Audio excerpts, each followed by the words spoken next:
안녕하세요. 요길입니다. 반갑습니다. 웬디 미첼 씨의 내가 알던 그 사람을 리뷰하고 있습니다. 오늘은 6번째 영상입니다.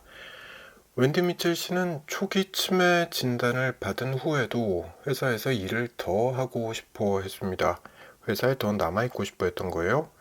근데 치매 걸린 직원을 어느 조직이 계속 일하게 둘까 싶죠. 네, 이런 말을 하는 걸 보면 저도 치매에 대한 편견이 분명히 있는 것 같습니다. 오늘은 치매에 대한 편견, 선입견에 대해서 이야기를 좀 해보도록 하겠습니다.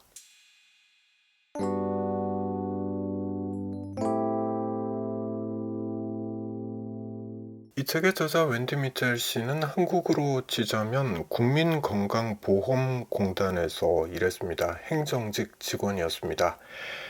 회사 상관에게 자신이 치매 진단을 받았다는 거 말을 했고요. 아직 초기 단계라고 밝혔습니다. 이때 미첼 씨의 바람은 이거죠. 아직 일할 수 있으니 회사에 남아있고 싶다라는 거죠. 왜냐면 각자에겐 사정이 있는 거잖아요. 각자에겐 각자의 사정이 있습니다. 미첼 씨의 경우에는 우선 집을 융자로 샀는데 빚을 덜 갚았습니다. 이런 경제적인 이유가 있었던 거예요. 그리고 평생 일한 직장을 치매 때문에 당장 그만두고 싶지는 않았습니다. 유예 기간을 두고 싶었던 거예요. 정확하게 말하자면 이렇습니다. 치매 증상이 초기이지만 있기는 했죠. 증상이 있긴 했습니다. 예를 들어서 집중력이 많이 떨어진 상태가 됐죠. 멀티태스킹이 안 돼요. 여러 가지 일을 동시에 하지 못합니다, 이제. 또 새로운 업무 매뉴얼을 숙지하는 게 힘들어졌습니다. 이런 문제가 생긴 거예요. 하나 더 이야기하자면 전화 통화가 어렵습니다. 이런 경우 많죠.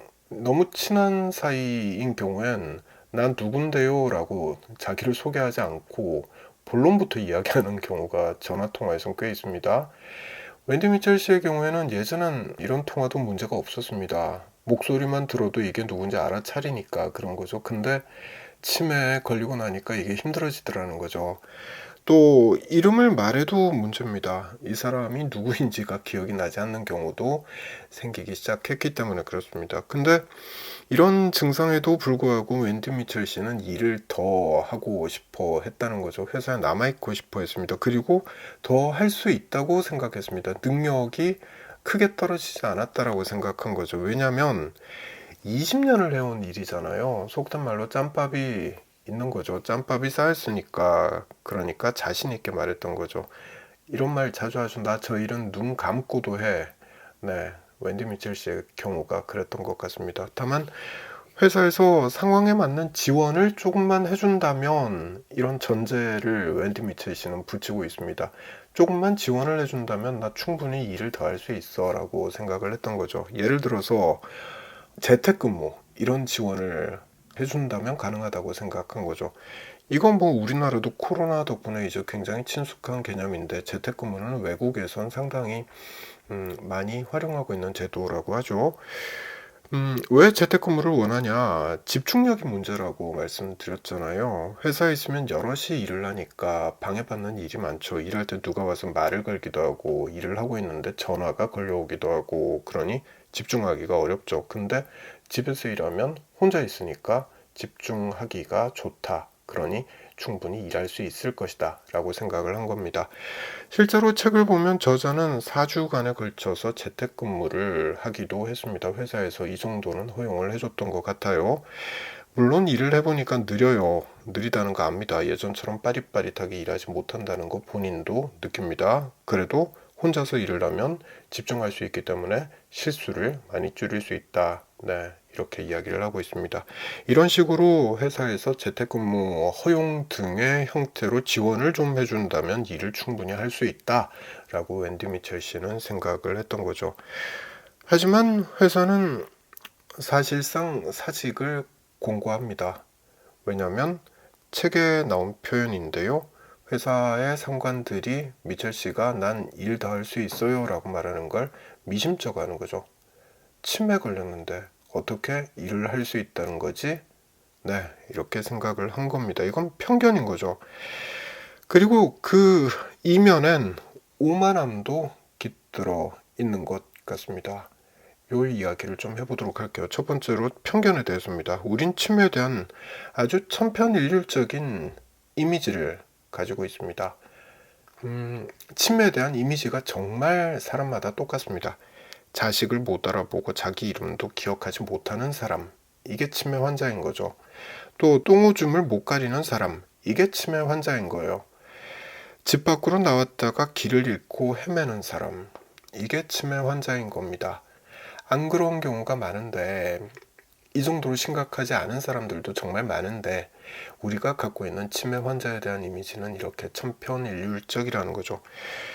돌이켜보면 우리가 갖고 있는 치매에 대한 편견은 다 이렇게 똑같습니다. 그러니 이런 사람이 우리 회사에 남아서 일을 하겠다고 하니까 회사의 간부들 입장에서 봤을 땐 안 돼. 그게 어떻게 가능해?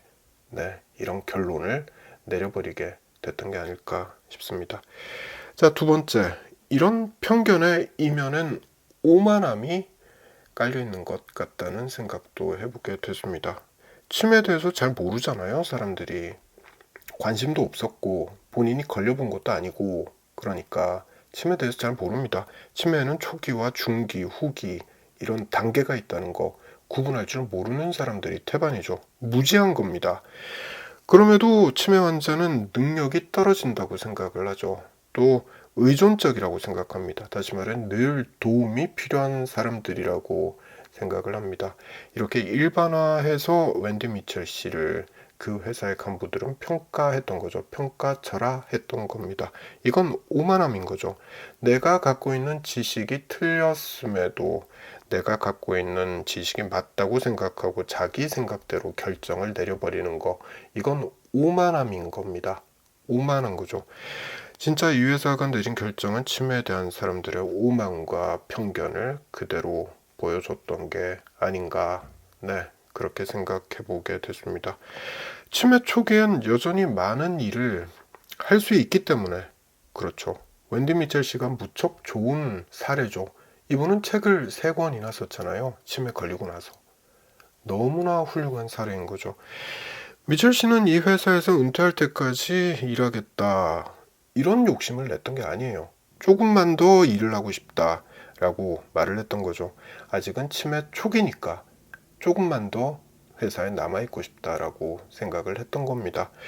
회사가 지원을 조금만 해주면 되는데 그걸 안 해줬던 거고요. 20년이나 일한 조직이었는데 여전히 조직에 가치 있는 기여를 할 수 있는 사람인데 사실상 사직을 권고했습니다. 아마도 미첼 씨는 상당히 섭섭하지 않았을까 생각됩니다. 저자는 이런 감정을 책에다 쓰진 않았습니다. 하지만 이런 경험이 자신의 치매 관련 사회 활동을 좀 더 적극적으로 하게끔 하는 계기가 되지 않았을까라는 생각도 해보게 됩니다. 말씀드렸지만 저자는 한국으로 치자면 국민건강보험공단에서 일을 했습니다. 여기 직원인데도 적절한 지원을 받지 못했던 거죠. 네, 그래요. 그러니 다른 치매 환자들은 오죽할까? 네, 이런 생각을 저자는 했다는 거죠. 더 적극적으로 사회 활동을 해서 치매에 대한 사람들의 인식을 제고해야 되겠다라는 결심을 굳힌 계기가 되지 않았을까. 네, 그렇게 추측해 볼 수 있겠습니다. 이래서는 안 된다라는 생각에 책도 쓰고 방송에도 출연하고 또 치매협회 홍보대사로도 활동하고 그랬던 거죠. 그리고 웬디 미첼 씨가 정말 열심히 참여했던 분야가 연구 분야입니다. 치매 연구 분야에 웬디 미첼 씨가 굉장히 열심히 참여했습니다. 의료기관에서 일을 했으니까 잘 알고 있는 것 같더라고요. 치매 연구가 다른 질병에 비해서 무척 더디다 라는 거죠. 예를 들어서 사고로 팔다리를 잃거나 또는 심장마비에 걸린 분들, 이분들은 다리가 없어도 걸을 수 있죠. 네, 의료 기술이 이제 많이 발전해서 그렇습니다. 또 심장이 망가진 분들은 인공심장을 사용할 수 있죠. 의학이 이만큼 발전한 거예요. 근데 치매 연구는 정말 느리다는 거죠. 그래서 적극적으로 참여한다라고 말합니다. 이런 말도 하고 있습니다. 내 딸들 시대에는 치매 치료제가 개발되길 바라는 마음으로 연구에 참여하고 있다. 네, 이런 말도 책에서 쓰고 있습니다. 연구 이야기가 나왔으니까 관련 에피소드를 하나 소개를 해드릴게요. 치매협회 본부에서, 그러니까 런던에 있는 치매협회 본부에서 연구 모임이 하나 있었다고 해요. 여기 가봤더니만 치매 환자는 본인이 유일하더라라는 거예요. 치매 연구 모임인데 치매 환자 당사자는 본인이 유일하더라라는 거죠. 여기서 이제 인사말을 하게 됩니다. 전 이런 사람이에요 라고 말을 하는데, 저는 치매를 앓고 있고 연구 상황을 더 알고 싶어서 오늘 여기에 왔습니다, 이렇게 말을 했습니다. 그랬더니 참석자들이 다들 의아한 표정으로 쳐다보더라는 거죠. 두 가지 아닐까 싶습니다. 첫째, 치매 환자가 어떻게 연구 모임에 왔을까라는 거. 둘째는 치매 걸렸는데 어떻게 말을 저렇게 잘하지? 네, 이런 게 아니었을까 싶습니다. 다음 순서로 웬디 미첼 씨 다음 순서로 한 남자가 일어서서 이제 자기소개를 또 합니다. 자신은 치매 걸린 어머니를 간호하고 있다라고 말을 하고요. 그러면서 이렇게 말합니다. 자기 엄마는 진짜 치매를 앓고 있다라고 말을 한 거예요. 웬디 미첼 씨 다음 순서입니다. 자기 엄마는 진짜 치매를 앓고 있다라는 거죠. 달리 말하자면 웬디 미첼 씨는 왠지 가짜 치매 환자 같다라는 말을 이렇게 둘러서 한 게 아닌가 싶은 거죠. 다시 말해서 이 남자도 편견을 갖고 있는 거죠. 치매 환자라면 응당 자기 어머니처럼 늘 돌봄이 필요한데, 이게 내가 알고 있는 치매의 진짜 모습인데, 근데 미첼 씨는 혼자서도 이렇게 잘 다니고 말도 잘하고 이렇게 연구 모임에도 참석을 한다니까 저 사람은 가짜야. 네, 이런 생각을 하지 않았을까 싶습니다. 사실 이게 이해가 되는 구석이 있어요. 왜 그러냐면 이 책을 읽고 나서 알게 된 건데, 치매 초기에 진단받는 경우는 5%에 불과하다는 겁니다. 영국의 경우는 그렇다고 말해요. 5%에 불과하다는 겁니다. 그러니 우리가 일반적으로 보게 되는 치매 환자들은 95%에 해당하는 것이고, 그 95%는 진도가 좀 나간 경우다. 다시 말해 상태가 좀 악화된 경우다라는 걸 알 수 있는 거죠. 근데 이 5%에 해당하는 분들은 미첼 씨처럼 활발한 사회 활동이 가능하다는 거잖아요. 그렇죠. 제약이 좀 있긴 하지만 사회 활동이 미첼 씨가 하는 것처럼 가능하다는 거죠. 미첼 씨도 이렇게 이야기합니다. 치매는 어딘가에서 시작하는 겁니다 라고 말해요. 중간과 끝이 있듯이 시작 단계도 있는 것이고, 저는 시작 부근에 있을 거예요. 그러니 사회 활동도 이렇게 할 수 있는 겁니다 라는 말을 미첼 씨는 했던 거죠. 다른 세미나에선 이런 말도 했습니다. 미첼 씨는 선입견을 깨야 한다라는 말을 이렇게 하고 있습니다. 이건 잠시 읽어보겠습니다. 치매라는 단어를 들으면 흔히 마지막을 연상합니다. 어쩌면 여러분도 그렇게 생각했을 겁니다.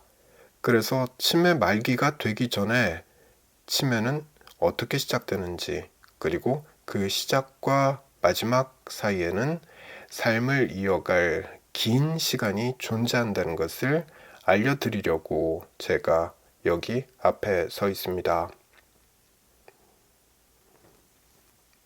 네, 이분은 사람들 앞에서 치매에 대해서 말할 기회가 생기면 늘 이런 이야기로 시작을 했던 것 같습니다.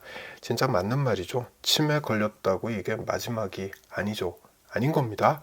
치매도 시작이 있는 거고요. 그 시작점에선 일반인만큼의 능력치를, 물론 제약사항은 있지만 일반인만큼의 능력치를 다 발휘할 수 있다.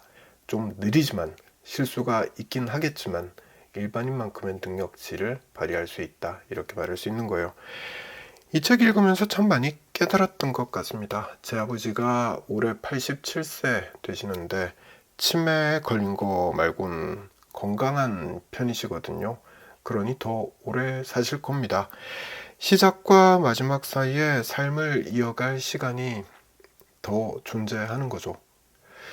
이것도 삶이고 이 삶에도 의미가 있는 거라고 생각해 보게 됐던 것 같습니다. 자, 오늘 영상은 여기까지 하겠습니다. 저는 다음 영상에서도 웬디 미첼 씨의 내가 알던 그 사람, 이 책의 내용을 새로운 부분을 찾아서 요약해서 정리해서 다시 찾아오도록 하겠습니다.